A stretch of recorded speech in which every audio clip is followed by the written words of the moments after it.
In all honesty, though, that '94 Fantastic Four movie was better than the 2015 version.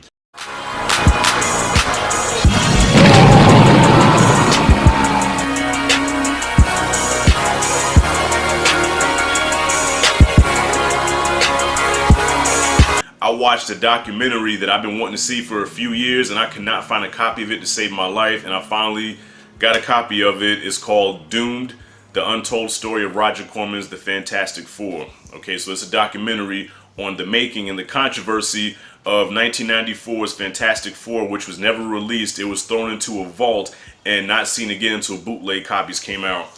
So I remember being a kid, right, from I say well, yeah, mid to late 80s to mid 90s. I was big into comic books. Everything comic book related I was into. So I saw glimpses, I saw pictures of this upcoming Fantastic Four movie in these you know, comic book magazines, movie magazines, and they were showing movie stills of the Fantastic Four. Like, they had Ben Grimm as the Thing and pictures of Doctor Doom, and they were very comic book accurate. And I was like, damn, like, I'm busting nerdgasms, and I'm like, I can't wait to see this movie. And it was never heard of after that. Like, it just disappeared. And I'm like, whatever happened to that Fantastic Four movie? And at the time, they were teasing a lot of comic book movies that were supposed to be made. Like, Wesley Snipes supposed to be in Black Panther. Of course, the Fantastic Four, Captain America.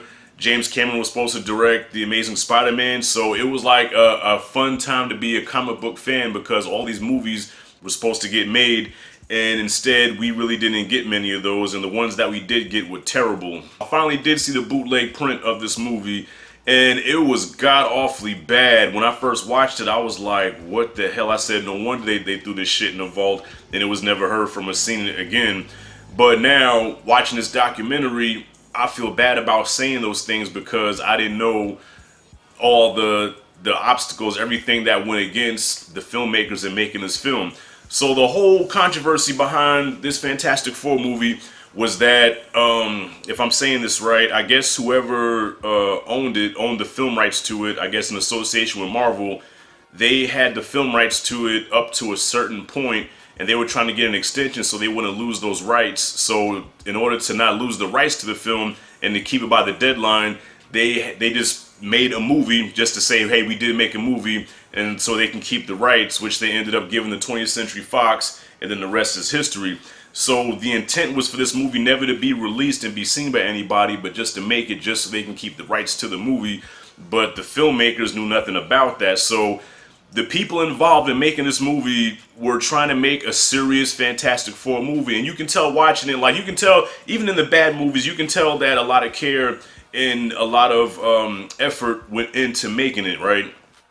And in this, you can tell they were passionate about it. Everybody involved was enthusiastic. They were trying to make a really good film, and then the bomb got dropped on them. Like, yeah, we're gonna scrap this. I mean, they did press releases, they did Comic Cons and all that, trying to promote the film. They were happy about it. Then it's like, boom, nah, we throwing this away. This is never gonna see the light of day. In all honesty, though, that '94 Fantastic Four movie was better than the 2015 version. And I think the version of Doctor Doom in that movie was a lot better than any version we've seen on a big budget Fantastic Four movie.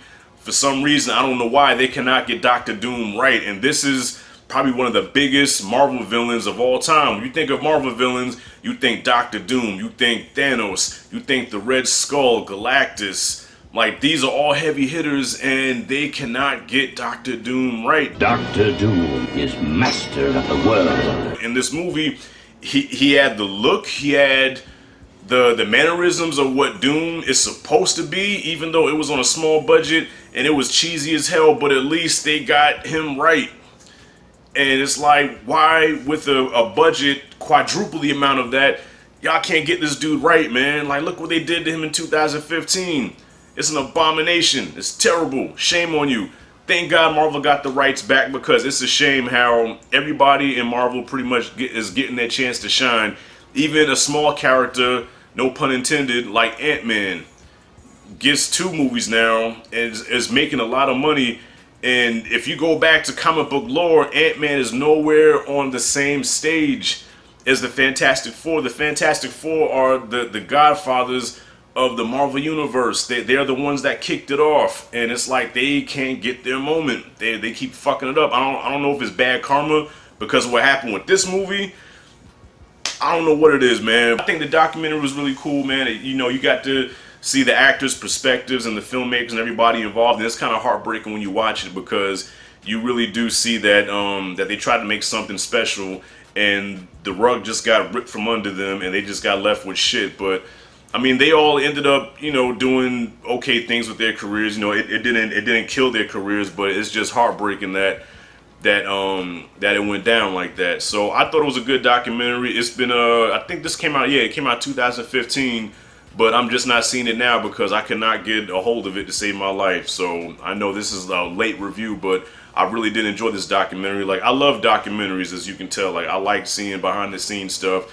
And if they ever make the Wu-Tang Clan story, either make it a mini series like the New Edition story, or just do a full-length documentary. Do not do no Lifetime type shit, or even a big budget, you know, studio movie, man. I don't think that'll do Wu-Tang any justice. I'd rather see the documentary because you get to see all the facts, you get to see actual footage, and you get to hear from the people that was really involved in it. So it gives it more of an authentic feel, and that's what this documentary did. So if you haven't seen this documentary and you are a fan of anything Marvel, I recommend you check it out. I'm gonna give Doomed, the Untold Story of the Fantastic Four, I'm gonna give it a B+, man. I think it's a really good watch. Have you seen the documentary Doomed, the Untold Story of the Fantastic Four? If you have, comment below. Let me know what you thought about it. Have you seen the 1994's Fantastic Four? If not, I think it's available on YouTube. You can watch the whole thing on YouTube, and they're bootleg copies everywhere, man. So it's not a really good movie, man, but it is technically